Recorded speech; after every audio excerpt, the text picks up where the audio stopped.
ಆತ್ಮೀಯ ಸ್ನೇಹಿತರೆ, ತಮ್ಮೆಲ್ಲರಿಗೂ ಕೂಡ ನಿಮ್ಮದೇ ಆಗಿರ್ತಕ್ಕಂಥ ಯೂಟ್ಯೂಬ್ ಚಾನಲ್ ಸ್ಟಡಿ ವಿತ್ ಪರಶುರಾಮ್ಗೆ ಸ್ವಾಗತವನ್ನು ಕೊಡ್ತೀನಿ. SSLC ಸರಣಿ ಮತ್ತು ಪೂರ್ವ ಸಿದ್ಧತಾ ಪರೀಕ್ಷೆಗಾಗಿ ನಾನು ಫಸ್ಟ್ ಸೆಟ್ಟಲ್ಲಿ ಕ್ವಶನ್ ಪೇಪರನ್ನು ಪೋಸ್ಟ್ ಮಾಡ್ತಾ ಇದ್ದೀನಿ. ಇದು ಮೊದಲ ಸೆಟ್ಟಲ್ಲಿ ನಾನು ಆಲ್ರೆಡಿ ಫಿಸಿಕ್ಸಲ್ಲಿ ನಿಮಗೆ ಕ್ವಶನ್ ಪೇಪರನ್ನು ಹಾಕಿದ್ದೆ. ಸೊ ಇವತ್ತೇನು ಮಾಡ್ತಾ ಇದ್ದೀನಿ ಅಂತಂದರೆ ಕೆಮಿಸ್ಟ್ರಿಯಲ್ಲಿನೂ ಕೂಡ ನೋಡೋಣ.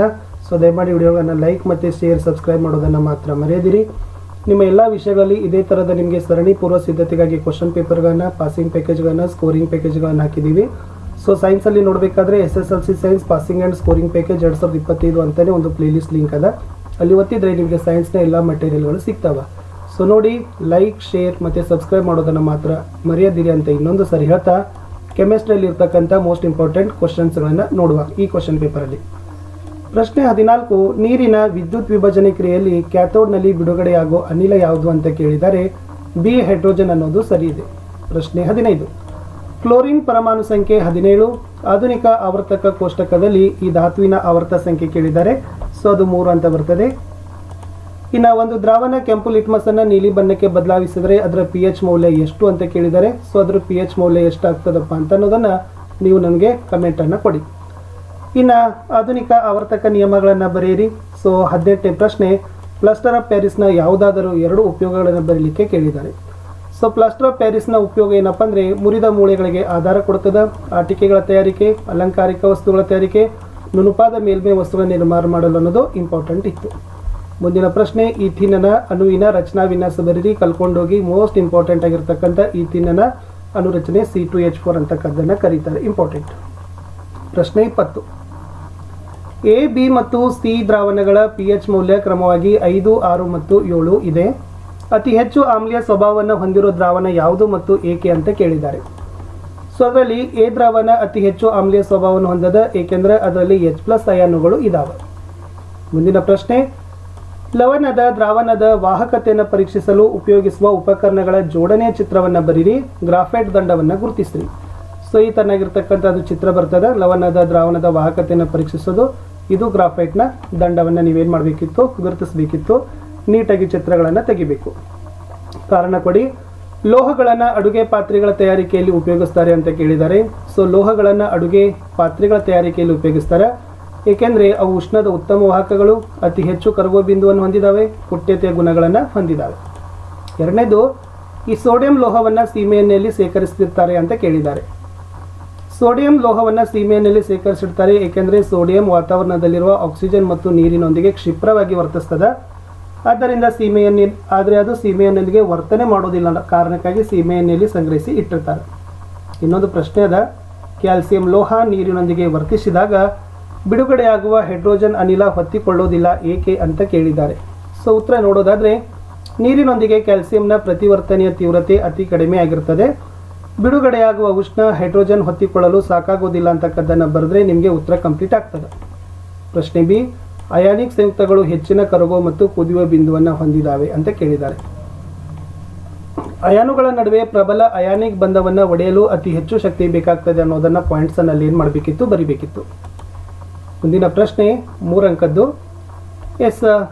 ಸಾರರಿಕ್ತ ಸಲ್ಫ್ಯೂರಿಕ್ ಆಮ್ಲದೊಂದಿಗೆ ಸತುವಿನ ಚೂರುಗಳ ವರ್ತನೆ ಮತ್ತು ಉರಿಸುವಿಕೆಯ ಮೂಲಕ ಹೈಡ್ರೋಜನ್ ಅನಿಲದ ಪರೀಕ್ಷೆಯನ್ನು ತೋರಿಸುವ ಉಪಕರಣಗಳ ಜೋಡಣೆಯ ಚಿತ್ರ ಬರೀರಿ.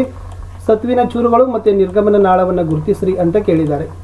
ಸೊ ಅಲ್ಲಿ ನೀವುಗಳು ಕೂಡ ಏನು ಮಾಡಬೇಕಾಗಿತ್ತು, ಈ ಚಿತ್ರವನ್ನು ಬರೆದು ಇದು ನಿರ್ಗಮನ ನಾಳ ಮತ್ತು ಇದು ಸತುವಿನ ಚೂರುಗಳು ಅಂತ ಗುರುತಿಸಬೇಕಿತ್ತು. ಚೆನ್ನಾಗಿ ಡಯಾಗ್ರಾಮ್ಗಳನ್ನು ಪ್ರಾಕ್ಟೀಸ್ ಮಾಡಿಕೊಡ್ರಿ, ಯಾಕಂದರೆ ಅಲ್ಲಿಂದ ನೀವು 10 ರಿಂದ 12 ಮಾರ್ಕ್ಸ್ ಏನು ಮಾಡ್ತೀರಿ, ಡಯಾಗ್ರಾಮ್ಗಳಿಂದ ತೆಗಿತೀರಿ. ಪ್ರಶ್ನೆ 25, ರಾಸಾಯನಿಕ ಕ್ರಿಯೆಗಳಿಗೆ ಸರಿದೂಗಿಸಿದ ರಾಸಾಯನಿಕ ಸಮೀಕರಣಗಳನ್ನು ಬರೀರಿ ಅಂತ ಕೇಳಿದರೆ ಮೊದಲ ಪ್ರಶ್ನೆ, ಈ ಕ್ಯಾಲ್ಸಿಯಂ ಕಾರ್ಬೋನೇಟ್ ಉಷ್ಣದೊಂದಿಗೆ ವರ್ತಿಸಿದಾಗ ಕ್ಯಾಲ್ಸಿಯಂ ಆಕ್ಸೈಡ್ ಮತ್ತು ಕಾರ್ಬನ್ ಡೈಆಕ್ಸೈಡ್ ಕೊಡ್ತದೆ ಅಂತ ಕೇಳಿದ್ದಾರೆ. ಸೊ ಇದ್ರದ್ದು ಕೂಡ ನಿಮ್ಗೆ ಏನು ಮಾಡಬೇಕಾಗಿತ್ತು, ರಾಸಾಯನಿಕ ಸಮೀಕರಣಗಳನ್ನು ಬರಿಬೇಕಿತ್ತು. ಇದನ್ನು ಸಿಂಪಲ್ ಆಗಿ ಬರಿಬೋದು. CaCO3 it gives to CaO + CO2 ಅಂತಕ್ಕಂಥದ್ದು ಉತ್ತರದಲ್ಲಿ ಏನಾಗ್ತದಪ್ಪ ಅಂತಂದ್ರೆ ಬರ್ತದೆ. ಮುಂದಿನ ಪ್ರಶ್ನೆ, ಹೈಡ್ರೋಜನ್ ಮತ್ತು ಕ್ಲೋರಿನ್ ಇವೆರಡೂ ಕೂಡ ಸಂಯೋಗ ಹೊಂದಿ ಹೈಡ್ರೋಜನ್ ಕ್ಲೋರೈಡನ್ನು ಕೊಡ್ತವೆ ಅಂತ ಕೇಳಿದ್ದಾರೆ. ಸೊ ಇದನ್ನು ಏನು ಬರಿಬೋದು, H2 + Cl2 it gives 2HCl ಅನ್ನೋದು ಸಮೀಕರಣ. ಮುಂದಿನ ಪ್ರಶ್ನೆ, ಮೆಗ್ನೀಸಿಯಂ ಮತ್ತು ಹೈಡ್ರೋಕ್ಲೋರಿಕ್ ಆಮ್ಲ ಸಂಯೋಗ ಹೊಂದಿ ಈ ಮೆಗ್ನೀಸಿಯಂ ಕ್ಲೋರೈಡ್ ಮತ್ತು ಹೈಡ್ರೋಜನ್ಗಳನ್ನು ಬಿಡುಗಡೆ ಮಾಡ್ತವೆ ಅಂತ ಕೇಳಿದ್ದಾರೆ. ಇದನ್ನು ಸಮೀಕರಣದಲ್ಲಿ ಬರೆದ್ರೆ 2Mg + 2HCl it gives 2MgCl2 + H2 ಅನ್ನೋದು ಉತ್ತರ. ಇನ್ನೊಂದು ಪ್ರಶ್ನೆ ಇದೆ, ಕಬ್ಬಿಣದ ಮೊಳೆಯನ್ನು ತಾಮ್ರದ ಸಲ್ಫೇಟ್ ದ್ರಾವಣದಲ್ಲಿ ಮುಳುಗಿಸಿದಾಗ ಜರುಗೋ ರಾಸಾಯನಿಕ ಕ್ರಿಯೆ ವಿಧ ಯಾವುದು? ಏಕೆ? ಈ ರಾಸಾಯನಿಕ ಕ್ರಿಯೆಗೆ ಸರಿದೂಗಿಸಿದ ರಾಸಾಯನಿಕ ಸಮೀಕರಣ ಬರೀರಿ ಅಂತ ಕೇಳಿದ್ದಾರೆ. ಸೊ ಅದು ರಾಸಾಯನಿಕ ಸ್ಥಾನಪಲ್ಲಟ ಕ್ರಿಯೆ ಆಗ್ತದೆ. ಏಕೆಂದರೆ ಹೆಚ್ಚು ಕ್ರಿಯಾಪಟುವಾಗಿರುವ ಈ ಕಬ್ಬಿಣ ತಾಮ್ರದ ಸಲ್ಫೇಟ್ ದ್ರಾವಣದಿಂದ ತಾಮ್ರವನ್ನು ಸ್ಥಾನಪಲ್ಲಟಗೊಳಿಸ್ತದೆ. ಅದರ ಸಮೀಕರಣ Fe + CuSO4 it gives FeSO4 + Cu ಅನ್ನೋದು ಉತ್ತರ. ಇನ್ನೊಂದು ಪ್ರಶ್ನೆ, ರಚನಾ ಸಮಾಂಗಿ ಅಂದರೆ ಏನು? ಬ್ಯೂಟೇನ್ ಅನ್ನ ಅಣುಸೂತ್ರ ಮತ್ತು ರಚನಾ ವಿನ್ಯಾಸ ಬರೀರಿ ಅಂತ ಕೇಳಿದ್ದಾರೆ. ಸಿಂಪಲ್ ಆಗಿ ಬರೀಬಹುದು. ಒಂದೇ ಅಣುಸೂತ್ರ ಆದರೆ ವಿಭಿನ್ನ ರಚನೆಯನ್ನು ಹೊಂದಿರುವ ಕಾರ್ಬನ್ ಸಂಯುಕ್ತಗಳನ್ನೇ ನಾವು ರಚನಾ ಸಮಾಂಗಿ ಅಂತ ಕರಿತೀವಿ. ಬ್ಯೂಟೇನ್ C4H10 ಅದರ ರಚನಾ ಸೂತ್ರ ಈ ತನ್ನಾಗಿರ್ತದೆ. ಕೆಳಗಡೆ C ಒಟ್ಟು 4 C ಬರೀತೀವಿ, ಸುತ್ತಲೂ ಎಲ್ಲ ಏನು ಮಾಡಬೇಕು H10ಗಳನ್ನು ಬರೆದ್ರೆ ಸರಿಯಾಗ್ತದೆ. ಇನ್ನೊಂದು ಪ್ರಶ್ನೆ, ಕೆಟನೀಕರಣ ಅಂದರೆ ಏನು? ಅಲ್ಕಿನನ ಸಾಮಾನ್ಯ ಸೂತ್ರ ಬರೀರಿ. ಇದು ಕಾರ್ಬನ್ನ ಅನನ್ಯ ಗುಣವಾಗಿದ್ದು ಇತರೆ ಕಾರ್ಬನ್ ಪರಮಾಣುಗಳೊಂದಿಗೆ ಬಂಧಗಳನ್ನು ಏರ್ಪಡಿಕೊಂಡು ಬೃಹತ್ ಅಣುಗಳನ್ನು ಕೊಡೋದೇ ಕೆಟನೀಕರಣ. ಅಲ್ಕಿನನ ಸಾಮಾನ್ಯ ಸೂತ್ರ CnH2n ಅಂತ ಬರೆದ್ರೆ ಸಾಕು. ಇಷ್ಟು ಕೆಮಿಸ್ಟ್ರಿಯಲ್ಲಿ ನಾನು ಏನು ಮಾಡಿದ್ದೀನಿ, ನಿಮಗೆ ಕ್ವಶನ್ ಪೇಪರ್ಗಳನ್ನು ಕೊಟ್ಟಿದ್ದೀನಿ.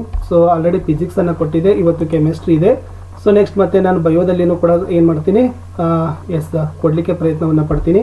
ತುಂಬ ಮೋಸ್ಟ್ ಇಂಪಾರ್ಟೆಂಟ್ ಕ್ವಶನ್ಸ್ಗಳಿದ್ದಾವೆ. ಸೊ ದಯಮಾಡಿ ಇವುಗಳನ್ನು ನೀವು ಏನು ಮಾಡಬೇಕು, ಯುಟಿಲೈಸ್ ಮಾಡ್ಕೊಳ್ಬೇಕು.